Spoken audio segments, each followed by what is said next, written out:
What is up, ladies and gentlemen, boys and girls? It's your boy Goblin, and today we're coming in with a banger of a video, an absolute hoot and a holler. In today's video, we're talking about the Ketamine Rampage, a very unfortunate series of decisions that I made while absolutely K-holed out of my mind. I hope you guys enjoy this video. Drop a like if you do. Don't forget to subscribe if you haven't already. And also, real quick before we dive into this video, let's take a moment to talk about my friends at VeriHeal. If you guys have been looking to get your hands on a medical card, look no further than VeriHeal. Available in over 35 states with a 99% approval rating, VeriHeal is the spot if you need a medical card. It's all done online via telemedicine, so you don't even need to leave your house. And on top of that, you get your money back guaranteed if you are not approved for a medical card. And even though it's all online, you are still speaking to a real licensed doctor who's going to give you real state certified paperwork to get you a medical card.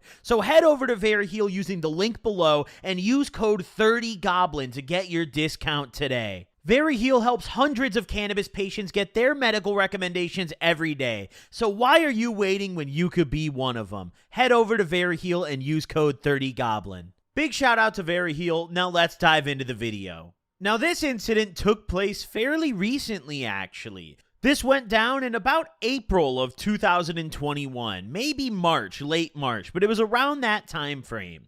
Now, before we actually dive into it, I think it's important for me to give a little backstory here. You see, this took place when I was still living at my old place. I'm now chilling in my apartment, but my old house, I had a long time ongoing dispute with some of my neighbors. I had two neighbors, one on each side of me. One set of neighbors were my meth head tweaker neighbors, who I'm not just saying that because they acted like tweakers. I would literally watch them smoke meth in the shed in their backyard, right? Then we had the neighbors on the other side of me who were complete assholes and also happened to work for the city. So if I got any complaints against me, they're the ones who handled it.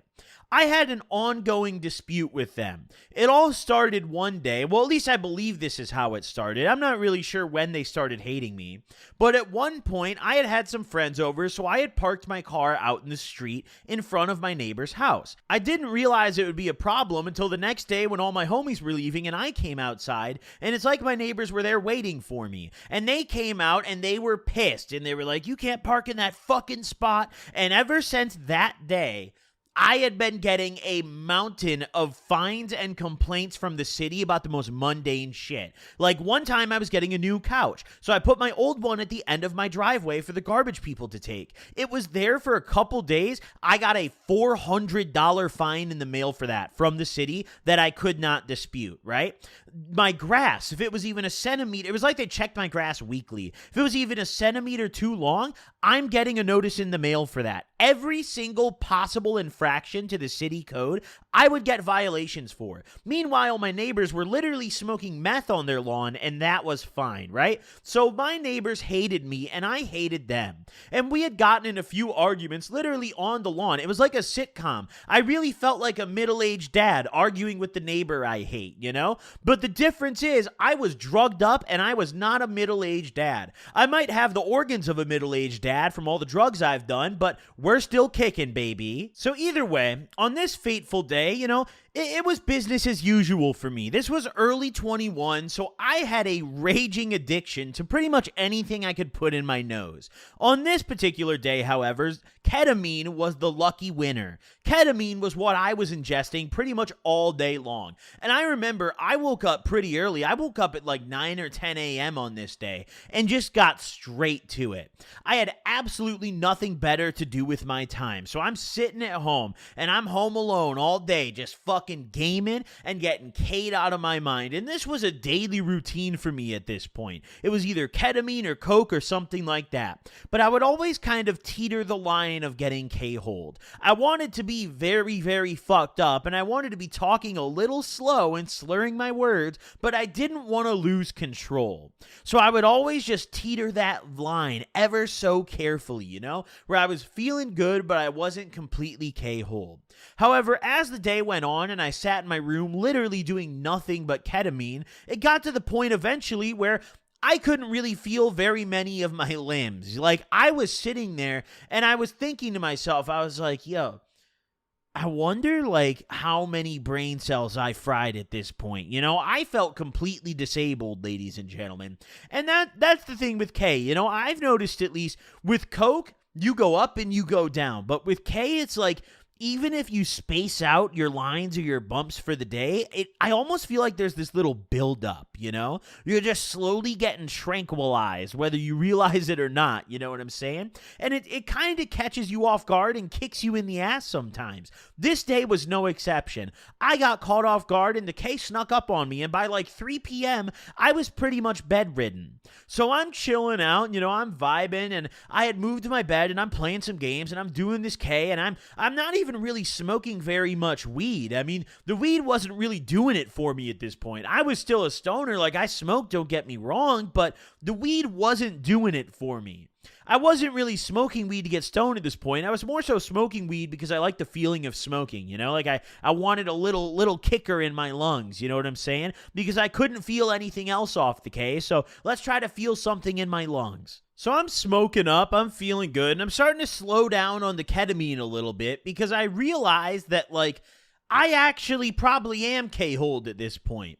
It's kind of hard to realize how fucked up you are when you're sitting there doing drugs alone. I found that you really start to notice how fucked up you are with social interaction.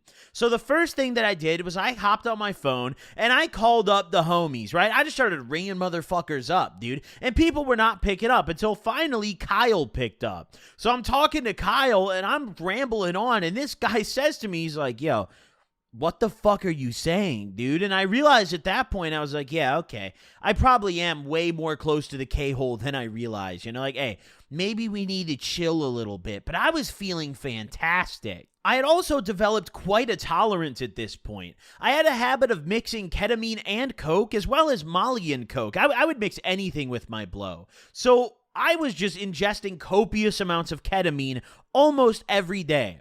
On this day, I was only doing ketamine, but I had this immunity to it. It's like I was an old racehorse who had just been to the vet a million times, shot up with a million different drugs. The ketamine wasn't doing it for me, okay? You needed to put fent in me to take my ass down. So after I finish my brief phone call with Kyle, I'm chilling and I don't really know what to do with myself. But at the same time, it's kind of impossible to be bored on ketamine. Like, even the most mundane tasks are fairly entertaining. So I decided that it was time to go check the mail. You know, fuck it. Let's go get some fresh air. So I hop out of my house and I go and I check my mailbox. And I'm sorting through my mail and I have a letter from the city. Now listen. This was a normal occurrence. Like I mentioned earlier in the video, my neighbors complained about a lot of shit, right? I would get complaints all the time. Some of them warnings and some of them were just straight up fines. They were dickheads. Huge dickheads about it. And whenever I would try to complain or like call the city and talk about it, I would basically just get ran in circles. My neighbors were the absolute worst. I wish nothing but misfortune on these people. If a giant meteor came down and struck these neighbors' house directly, just blew up everything they'd ever worked for, I'd actually get on live stream and hit the nay-nay for 24 hours straight. That's how hype I would be. I remember one of the funniest things, too, is as I was carrying the mail in, dude, I kept dropping shit. I probably dropped something a good 4 times on my way in. It is maybe 15 feet from my door to the mailbox. Brother, I couldn't do it, okay? My limbs, my fingers were not holding on to what they needed to be clutching. It was just not working. But I'm going through the mail and I have my letter from the city and I bust open this letter and I'm reading it and my brain kind of doesn't comprehend it. At first I skim over it, I read it and I'm like, oh, okay, you know, like whatever, they're just telling me to do something.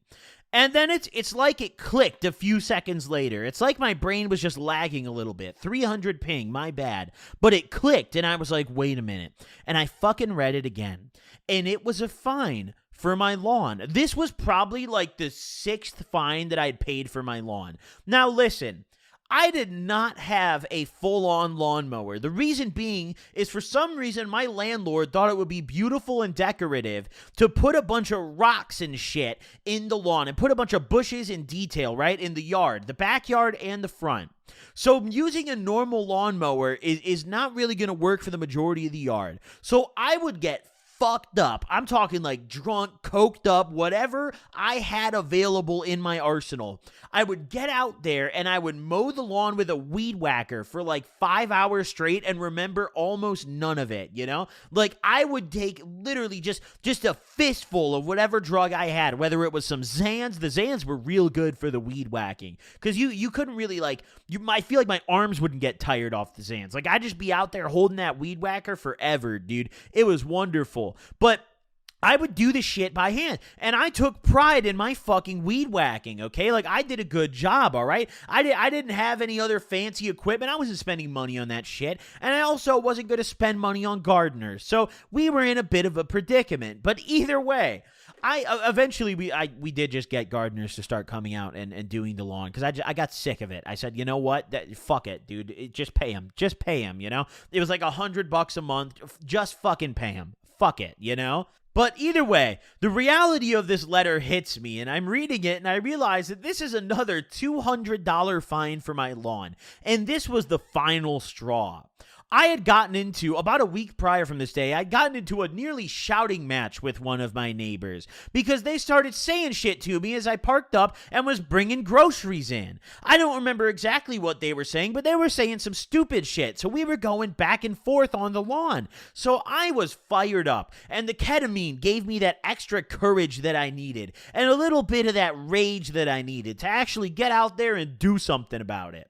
So I'm fucked up, and I'm thinking, I'm like, you know what? I'm just going to write a note. I'm just going to write a fucking angry note, and I'm going to walk over, and I'm going to post it right on his fucking door, dude. But first, I had to go do more ketamine. So I go back upstairs to my room, and I start going crazy, dude. I'm going ape shit. I decided that it would be faster instead of crushing it up if I just gummed it, which is an awful decision because with Coke, you can do that, right? Like the taste is bad, but you can do that. Ketamine is a whole other different kind of brutal. However, I was so K'd up at this point that I wasn't really bothered very much by it. I was just gumming this shit, dude. Shards directly on the gums. Who knows how bad I made my gums bleed? I couldn't feel or taste it anyways. So I'm sitting there and I'm pissed, you know. I'm brewing up a storm in my head. I'm sitting there and I'm thinking like, yo, what do I fucking write on this note, man? And honestly, my intrusive thoughts almost won. My first initial thought was like, yo, I'm just go bang on his fucking door, and as soon as he opens it, just punch him in the fucking jaw. But I realized, like, that's probably not a good idea. And also, like, what if his wife answers the door? That wouldn't go well, you know? Like, if his wife opens the door and I just sock her in the jaw, the dude would probably shoot me. This is Southern Illinois, all right? It's not like up north where people are, like, kind of liberal. No.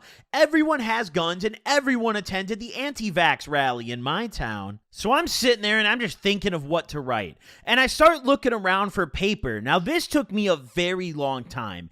A, because most of my limbs were at like 50% function, and B, because I'm not much of a writer. I don't have any fucking notebook paper. So I'm looking all around the crib, trying to find any sort of paper I can write on. I don't want to tape like an old bill to their door or something. I'm trying to get something better than that. And finally, I found some old like maintenance worksheet. I had gotten my washing machine worked on, and they gave me this piece of paper, and I was like, yo, the back of this is fucking perfect. Like, this works, dude. This fucking works. So I grabbed that paper. I grabbed the first pen that I saw, which was probably the only pen that I own, because it took me a while to find that too. And I sit down and I'm thinking, I'm like, yo, I got to think of the perfect thing to write, dude. So I'm sitting there just clawing through my brain. And I don't remember exactly word for word what I wrote on this paper, but I remember it was something along the lines of mind your business, you fucking moron. Like, that was, I'd say close to word for word what I wrote. After all that build up, that's what I wrote. But I figured, you know what? That was good enough. That was good enough. So I leave my house and I go over and I slapped this piece of paper. I brought some tape. I put it on the paper, and I walk over. And mind you, it had taken me a while from the time of opening this paper to the time of actually writing this letter and going over and putting it on. It took me a long time to find some paper and a pen to write on, and I also spent quite a bit of time doing some rage lines and trying to contemplate how much ketamine I should do and still be able to function enough to walk over and put this sign on their door. I think I cut myself off at just the right point, because quite a bit of time had gone on since I opened the letter, and at this point, it was nighttime. Like, it was dark out at this point. It was fucking late, dude. So I go over there, and I slap this sign right on the fucking door. I slap this piece of paper right on the door. I fucking tape it on there. And while I'm walking over, mind you, I'm stumbling all around. I fell over in the lawn, and it was like all damp in the lawn, so I fucked up my clothes. Didn't matter. I looked like I just came out of Vietnam, dude. Like, I looked like I just crawled through the rice fields. I was covered in grass, absolutely filthy, K'd out of my mind. Like, if anyone approached me at this point, they probably would have thought I was feral. But I slapped that sign on his door, and I went back home, and I knocked on his door too, and then I went back home, and I just sat at home, and I waited. I fucking waited, and nothing happened. They didn't show up for the rest of the night. Granted, it was fairly late at night at this point. I don't really know what time. I don't think the numbers on the clock would have mattered to me. I wouldn't have been able to comprehend them. But I went back home and I felt like I was on top of the world. In reality, looking back at it, this was the stupidest shit I'd ever done. I thought this was like some major get back. No, I was just K'd up and left an angry letter on their door. But here I was thinking that I had just done the unthinkable. I'm like, yes, this is it. They're going to mind their fucking business now. I showed them, you know? In reality, I just spent the rest of my night doing a boatload of K and chilling out until eventually I pretty much K'd myself to sleep. Now, the next day, they came a-ringing. They came a-ringing on my fucking door. Now, I woke up the next day and I had kind of forgotten what I had done. Like I did not remember at all. So I go downstairs, and there's two of my neighbors at my door. There's the one who's directly to the right of me, who was this old guy who wasn't like, I wasn't super fond of him. He was friends with them, but also like we had never directly argued, and I had no problem with him. It seemed like he kind of minded his business, and that was that. So I had no real issue with him. And then there was the neighbors that I actually had the problem with. And I'm sitting there and I'm like, why the fuck is that? Like, why is old head here? Why is Unk here, you know? Like, granted, they're both pretty old, but one of them is visibly older than the others. Like, one of them looks like when he was a kid, his mother couldn't vote, and the other one looked old enough where he may have attended the first Woodstock. So, a bit of a gap there, you know? But either way, these two dudes are standing on my lawn, and I'm looking through the peephole on my door, and I open the door, and I'm like, what the fuck is going on? I open the door, and they're holding my piece of paper, and I get reminded. I'm like, oh yeah. And the dude who I have a problem with, who's 2 houses down from me, 2 houses down to my right, he's like, what, like, why are you bringing him into this? Like, you got a fucking problem, man? Like, you come talk to me. And I realized pretty quickly that I left the paper on the wrong guy's house. So I'm sitting there and I'm like, oh my God, bro. Now I have beef with both of them, and I like, oh my fucking God. And yo, hey, he did not say shit. Like, the dude who I left the sign with did not say a word, right? I didn't even get a chance to say anything because the other dude was just yelling at me. And I said to him, I was like, yo, bro, listen, if you're not going to stop yelling, just like shut up and get off my lawn, you know, like just leave, you know? And I shut the door on him. I just shut the door in his face. I was like, listen, dude, I'm too sober to deal with this right now. It's the following day. I had pretty much just woken up. In fact, I think I woke up from them banging on my door, now that I think about it, because it was like not even 2 minutes after I'd woken up, I was at the door answering that shit. So I'm pretty sure that's what got me up. But either way, I shut the door on him and I'm sitting there and I'm like, oh, fuck, dude. Like, now my only allies are the meth heads who, like, granted, they're good neighbors. You know, I kind of like, I almost bought them out in a way. One time one of their cars died, and I gave them jumper cables that I had, like, just to keep, you know? Like, I didn't even want them back. And ever since then, they've been great to me. Sometimes they've even brought my garbage bins back up to my garage, which was just awesome of them. I loved those dudes, bro.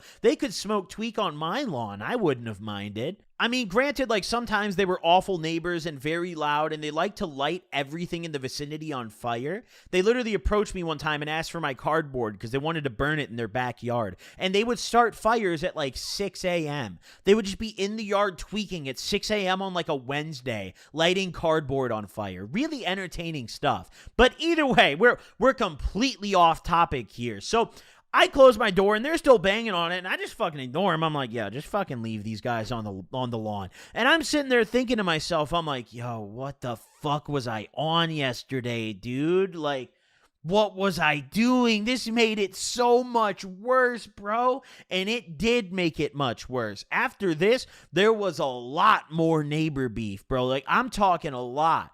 To be fair, though, they were so unbelievably petty. There was one time I did some shit that was kind of petty in return, though. All right, parking spot beef. Let me tell you guys about this, all right? So my neighbors, right? I had a car, this old Jeep Liberty. I bought it for like $1,000. I don't remember the exact amount. I think it was like $1,000 or $1,500. Bought it a couple years ago. Drove it through the winter until it like pretty much died. Like the whole car was just collapsing. Headlights would flicker on and off. Replacing the battery didn't do anything. The engine was giving out. It wouldn't start sometimes. The 4x4 mode wasn't working. Like, it was just dying, and it was a shit bucket with high miles. So I was going to junk it because there was no selling that car. The amount of money I would have had to put in would have been more than it was worth. So it was just worthless. So I was going to junk it. And I had gotten into an argument one time. Once again, they like to sit on their porch and wait for me to get home and then like harass me on my way into my house. They would do this all the fucking time. They used to call my car shit buckets, dude. You know how bad I want to go pull back up to that house in my fucking AMG? Those pieces of shit. But either way, so they used to fuck with me all the time. Like, they were just absolute dickheads, dude. The worst neighbors I've ever had. I've never had problems with neighbors anywhere else I've lived before except for this place, dude. The first and hopefully last neighbor dispute I've ever had. But either way, I got in a dispute one day, and they were, like, yelling at me about some stupid shit. And I was like, you know what? I'm going to take the Jeep and just leave it in his parking spot. So that's what I fucking did. I took the Jeep, and I just left it in their parking spot. And they came out and they were yelling at me. One day they were telling me to move the car inside and all that shit. They were screaming at me like, move your fucking piece of shit or I'm going to get it towed. And I was like, hey, go on ahead. Hey, get it towed, man. Hey, do what you got to do, man. I don't give a fuck, man. Get it towed, you know? Go for it. So lo and behold, a couple of weeks later, they got it towed. I don't know why it took them so long. I think it's because they might have had to pay for it. Honestly, I think they might have had to pay for it. I don't think the city did that for them. But either way, my car was in their spot for like 3 weeks, and they would literally wait outside for me and yell at me on my way in to move the car every day, and it was the most satisfying shit ever. They junked my car for me, boys. It was so worth losing the scrap metal money that I would have gotten from junking it myself. Worth every penny. That was my petty moment back at them. But either way, listen, man, I just had to share this story with you guys. The Ketamine Rampage, ladies and gentlemen. Hope you guys enjoyed this one. Drop a like if you did. I'll see you guys in the next one. Peace out, y'all.